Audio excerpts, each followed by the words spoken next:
Welcome to a new edition of the Neon Jazz interview series with blues harmonica player Tim Gartland. We caught up with him on May 15, 2020 to talk about this strange new COVID-19 world with no live music. We also talked about his life and music and hope for the future. Enjoy. Oh, hi, Joe. How are you? Hey, I'm good, man. What's going on? Hey, not too much, man. Whereabouts are you in the world? I live in Nashville, Tennessee. Okay. How's Nashville? Oh, good. It's wonderful. We love it. I lived in Kansas City actually for a while, but I've lived in 5 cities, and I really like this. Yeah. Cool. So, thanks for taking a minute out to talk about the music today. Rather strange times, but I appreciate you taking a minute out. Oh, you betcha. Thank you for asking. You bet. So, how are you staying creatively busy during this quarantine time? Well, I'm writing. I'm writing songs. I'm actually writing a project with a fellow musician named Ray DeSilva, and we're writing an EP of instrumental music. Which is something I've always wanted to do. So it gives me a chance to stretch out on the harmonica a little bit versus my other recordings, which have been more lyric and story-based. These will be all instrumental. So we've been having a lot of fun, really thoughtfully writing these instrumentals and planning to record them, yes. Talk to me a little bit about your beginnings in music, kind of where you were born and raised. You said you had some time in Kansas City. I know you've had some time in Chicago. Kind of weave together a little bit for me. Yes, I was born near Cleveland, Ohio, and raised there, and started playing the harmonica at 13 years old.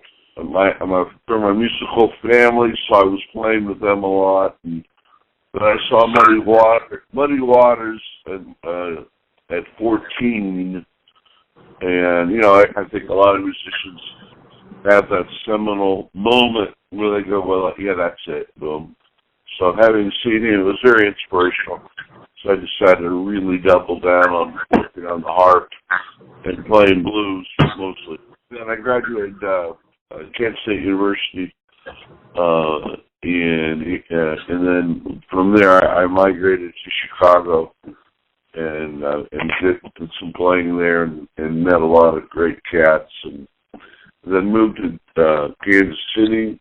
I was only there for a few years, but I loved it. And I spent 25 years in Boston, in New England, in that area. And then I moved here about 5 years ago. Talk to me a little bit about some good memories you've had on stage or traveling over the years that's kind of helped you be positive during this time of no music, no live music. It's funny because, when you do slow down and you have a chance to be thoughtful, you begin to appreciate how much fun it is to perform in front of an audience, where sometimes you take that for granted, and now that's gone, and then we don't know when that's coming back. So that's pretty profound, and I guess when I get back to playing in front of people, it'll be fresh and new again. And maybe I'll have more appreciation for it.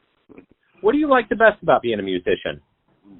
I like being creative. I like to have ideas and implement. I like being on my own. I like being a solo artist, so that I'm not.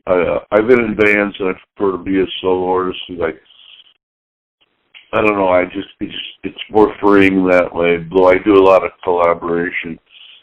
Basically, thinking and being creative, especially when it comes to lyric writing and or music, and it's really every time you write a song to me, it's like in a way giving birth to something that didn't exist before. Let me ask you this. Everyone has a perception of you, your family, your friends, your fans, but you're living your life. Who do you think you are? I think I'm just a fellow that's very fortunate to be doing exactly what I want to do. full time, unencumbered, with the full support of my spouse and my family, and and I think that's just a great blessing, and because there's really nothing else I'd rather be doing, honestly. I mean, playing music, blowing the harmonica, singing, that's it, man. That's my world, and to be able to do that, focus on it, I feel very, very lucky. Right on, man.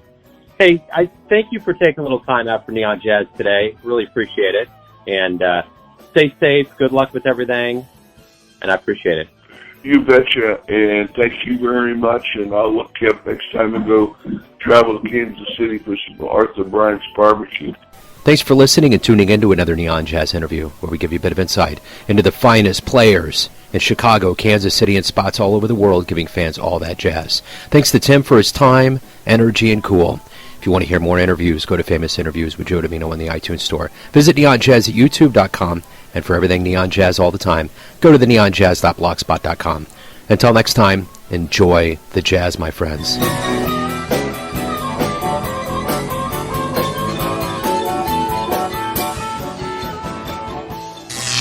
Neon Jazz.